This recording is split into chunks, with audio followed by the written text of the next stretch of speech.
環球大戰線深入世界最前線，全球各地的觀眾朋友，大家好，我是葉思敏。今天節目大主題：伊朗反攻打穿美軍防線，這當中包括了第5艦隊遭轟8架 MQ-9死神無人機墜毀，另外是伊朗祭出的最強飛彈，射程涵蓋了整個中東地區。川普這個時候急喊停了，美軍是真的撐不住了嗎？今天就這些議題會來特別做關注。首先歡迎在場來賓陳立委、孫大千委員，大家好。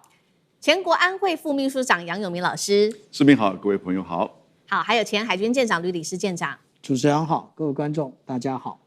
好，觀眾朋友關心美伊戰事之前，記得幫我們的節目按讚，並且加入我們的會員頻道，按下加入鍵就可以了。那麼也請觀眾朋友幫我們做分享，如果希望跟我互動，寫下思敏你在哪一個城市收看，我會親自做回復。今天美伊戰事3個火線話題，等一下請來賓幫我們做解析。首先看到伊朗這一次的攻擊到底有多猛烈？其實，在上周末而已，短短的幾天之內發生了非常多的事情，所以今天周一趕快來更新一下，包括了第5艦隊遇襲，還有美軍的基地有多個，包括等一下我們也會看到在地圖上的多個基地哪裡受攻擊來看。MQ-9死神無人機也傳出8架被轟炸哦。第2件事情來看到的是伊朗的飛彈戰力全面升級，2款飛彈帶觀眾朋友來看。第一個開巴爾謝肯，現在呢實戰來說，他們已經可以透過數據的修正，越打越精準了。第2款是4000公里等級的霍拉姆沙赫爾4，涵蓋整個中東地區它的射程哦。最後來看到美軍的傷亡到底有多慘重呢？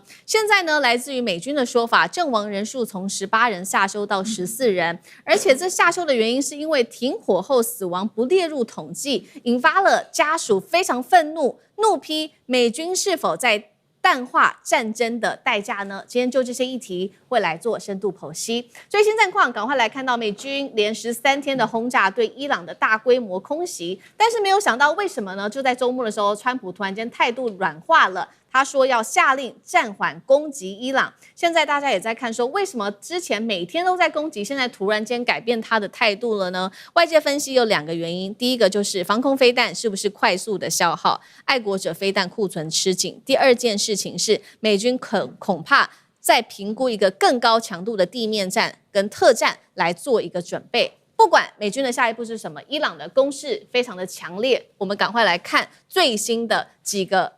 重要反攻的攻勢。伊朗的攻擊已經波及到了3個基地，包括了畫面上這張地圖我們看到的在約旦的基地，這些都是美軍在中東的基地哦，還有在科威特的基地，最後跟巴林的基地。轟炸的範圍包括了機庫啊，還有它的營房、指揮處，還有它的燃油庫，甚至是裝備庫等等。這3個基地都受到了猛烈的攻擊。第2件事情是第5艦隊也遭到了攻擊，還有 MQ-9死神無人機8架遭到摧毀。那麼另外一頭第2個戰線現在看起來是在紅海了。也門青年運動在本周末再度的鎖定了沙烏地當地的石油設施，發射了飛彈無人機，現場炸出熊熊火光。趕快來看現場最新畫面。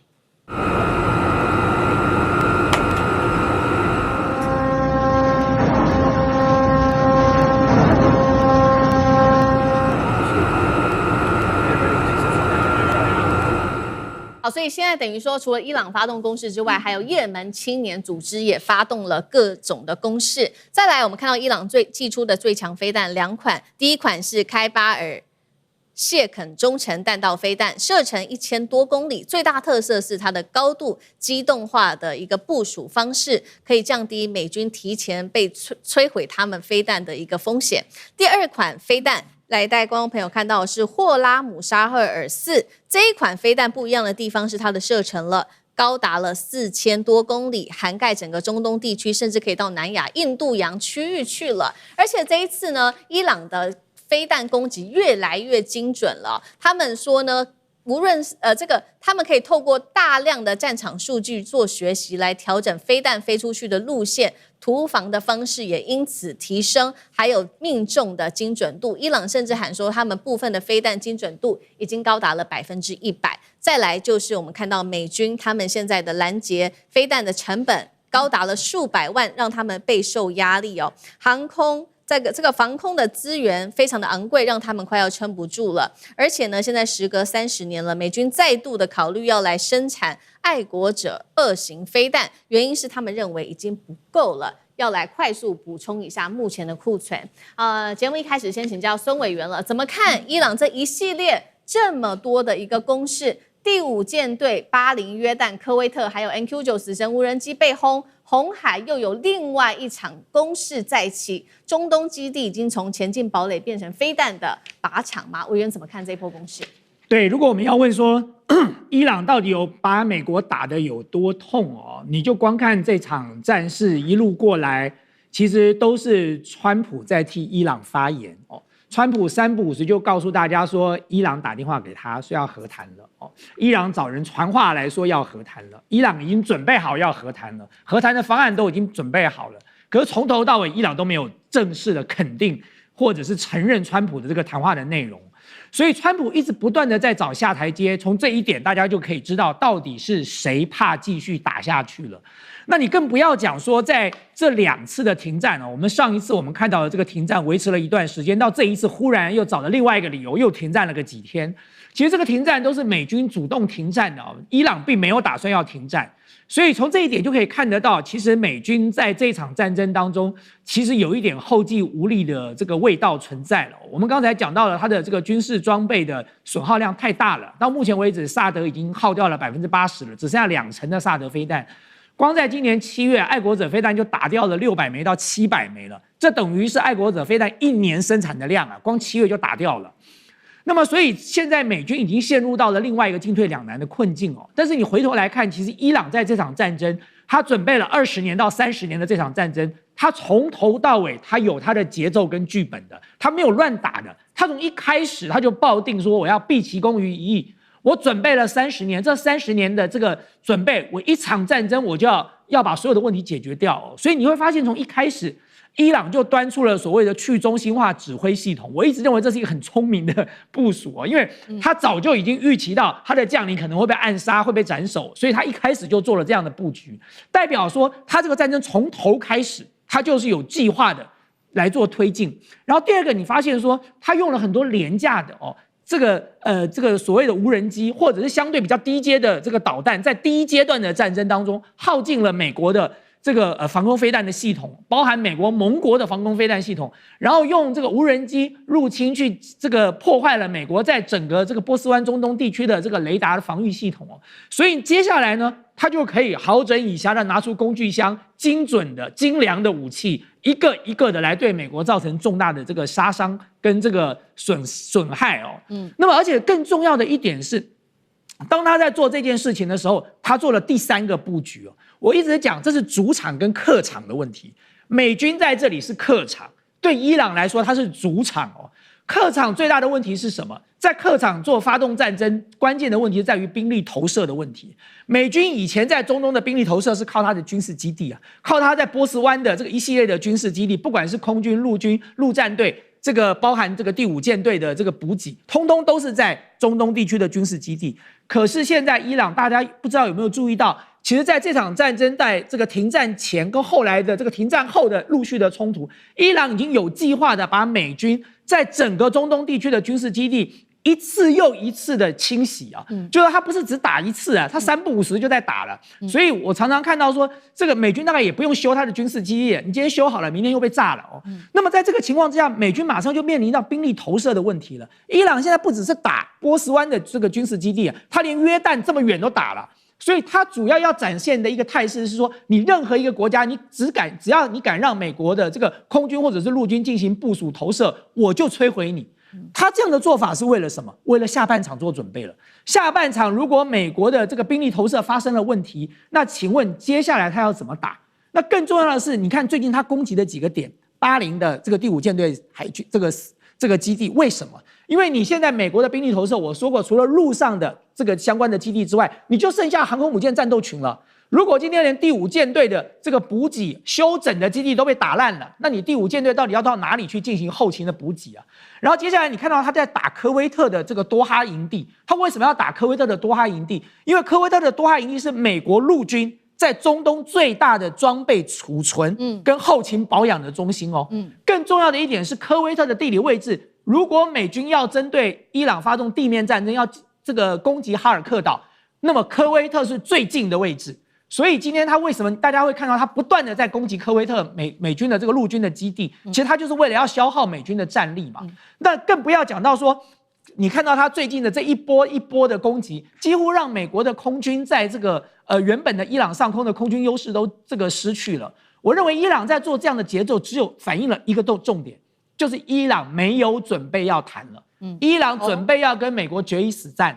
他已經做好了這個準備了，所以他才會一步一步的把美國逼到絕境了。好，現在看起來是伊朗沒有要談，所以他接下來包括攻擊的目標也都非常的明顯哦。除了委員剛剛幫我們提到的這個各個在中東地區的美軍基地打斷他們的補給線之外，還鎖定了這個美國的各式的高價武器，而使用的飛彈，剛剛我們特別看到了2款，包括了開巴爾謝肯跟霍拉姆沙赫爾4等等。重點是他們不斷的修正，他們發射了飛彈之後又不斷的修正，看這個當中可以做什麼樣子的一個改變，讓突防能力跟精準度再次的提高。這是他們的另外一招，讓美軍攔不住的一個攻勢嗎？那呂艦長又怎麼看？其實啊，剛剛主持人所特別說明的啊，也就是現在伊朗的各種飛彈，它已經沒有測試的過程了，它都是呢以戰代測，以戰代訓。也就是我直接攻擊，那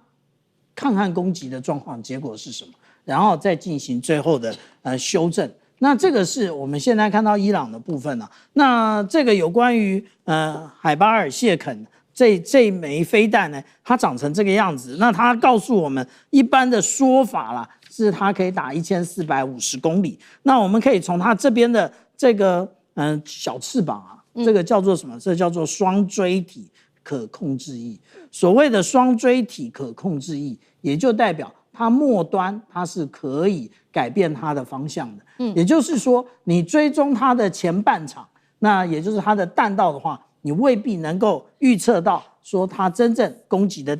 點在哪裡。那這個是我們看到有關於這個以色列，那透過衛星掌握它的一個發射地點，不過它是一個車載的。也就是你掌握的就那一個時間點而已，可能等一會就開走了。那另外呢，我們講到一個霍拉姆沙赫爾的這個飛彈呢，這個飛彈其實更妙，也就是怎麼說？因為當初大家他所公開的資料是打2000公里，結果他打到哪裡？他要打到哪裡了？他要打到迪亞哥加西亞島了。那迪亞哥加西亞島到底距離伊朗有多遠？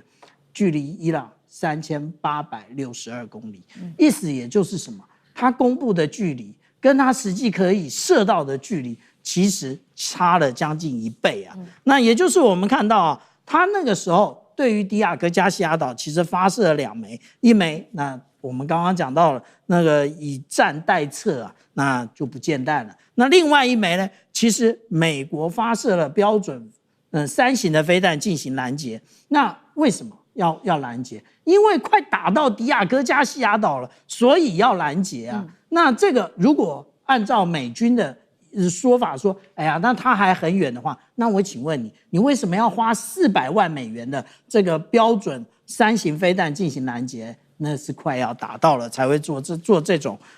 攔截的行動。但是我們剛剛講到的這個霍拉姆沙赫爾的這種飛彈呢，其實它不是一個很單純的彈頭而已，它是有級數彈頭的。那我們之前呢，在這一個有關於約旦或者是以色列上空，我們都會看到這樣像火樹銀花這種，這個就是級數炸彈。那它的級數炸彈也不是一種，那它有很多種。那如果配備這樣的一個彈頭的話，它幾乎可以打那個80枚啊。那也就是我們講到說，現在我們所了解的實際上的數據，那其實伊朗做了非常大程度的一個隱瞞。是，好，這個是有關於我們看到的美伊戰事的一個最新的戰況哦，還有伊朗的各式飛彈的武器的做解析。那另外我們也來看到，現在美軍傳出了一件事情哦，是讓包括了他的家屬哦，還有非常多的海軍的退役的將領都非常的不滿，就是呢最新消息，美軍傷亡數字開始做下修了。他曾經公布了說，目前打到現在，美軍死亡名單有18人，但是最新他把它調整成14個人了。當然，他也給出了理由說，減少了4個人，主要的原因是因為美伊曾經在4月份停火，在停火之後的數字就不列入死亡人數當中了。這消息一出，這個軍人的家屬就非常痛心哦，痛批說美軍蓋牌，憤而要求檢討。那這一位是海軍的退伍軍人，他叫做斯塔莫斯，他也認為說下修這個數字，犧牲的美軍的人數實在令人厭惡又作嘔。楊老師怎麼看這樣子的一個更改數字？基本上這個當然其實就是遮掩嘛，那當然就是對軍人的不尊重，因為你到4月7號就停，可是你1月17號開始跟伊朗在瑞士進行和談，然後呢，你7月7號又通知國會說你現在對伊朗再次的採取行動，這根本是一連續的這個戰爭。那之前美國的國會眾議院跟參議院都通過決議案，要求你立即撤軍。那你說，我們4月7號就停了，所以軍隊已經停止攻擊，那事實上並不是如此。然後你從7月7號開始的行為，美國的眾議院又通過一次法案，要求你立即要撤軍。所以這是一個整體的事件，你不全世界都把它當作就是美伊的這個戰爭，從2月28號打到現在為止嘛，只不過是打打停停。結果呢，你為了要讓數字好看，說我們死的人比較少，那你对那個最近死去的4位美國的士兵是怎麼看待呢？相關的這個待遇處理或整個數字的計算，那是不是因此會有改變呢？所以我覺得你這種為了要讓數字好看，而避免造成更大的民間民意或者是國會的壓力、媒體的壓力，你刻意的扭曲，你根本不尊重美國人嘛，你不尊重美國軍人。那美國軍人還要這個上戰場為美國而死嗎？所以在這樣子的一個缺乏戰略而又戰術失誤，最後你戰爭其實已經是失利失敗，然後進行和談。那因為你不願意伊朗再崛起，你不願意伊朗成為中東強權，你不願意伊朗掌控荷姆茲海峽，你不願意伊朗威脅到以色列，所以呢，你要再打下去，再打下去，這死了4個人就大筆一揮不算，因為伊朗戰爭結束了，我們現在是一個新的戰爭，那給我一個名稱呢？那給我個名稱呢？這叫什麼戰爭呢？對不對？對。那事實上，你現在只是暫時的停火。那這個暫時的停火，你看到伊朗的回擊依然是這麼的強烈。那後續如果還會有人傷亡，你是怎麼樣去對待他們呢？所以你會讓美國人以及美國士兵會非常的心寒。我覺得接下來在參議院裡面會再一次的通過決議案，要求川普你要立即的撤軍，美國人不支持打這場你要去刪掉數字的戰爭。好，謝謝楊老師。那我們休息一下，馬上回來。觀眾朋友們，我們要開會員頻道啦！因應呢美中、中東還有印太的亂局，你看到的是新聞，我們看到的是背後誰在操控這個世界。加入會員可以取得獨家視角的通行證，你將優先取得更深的觀點判讀，包括了核心真相分析、歷史脈絡拆解、局勢推演邏輯。同時解鎖會員勳章、優先互動權、問題解析、幕後花絮，支持我們制作高品質的影片。點擊下方的加入鍵，一起成為戰友吧！我們會員頻道見。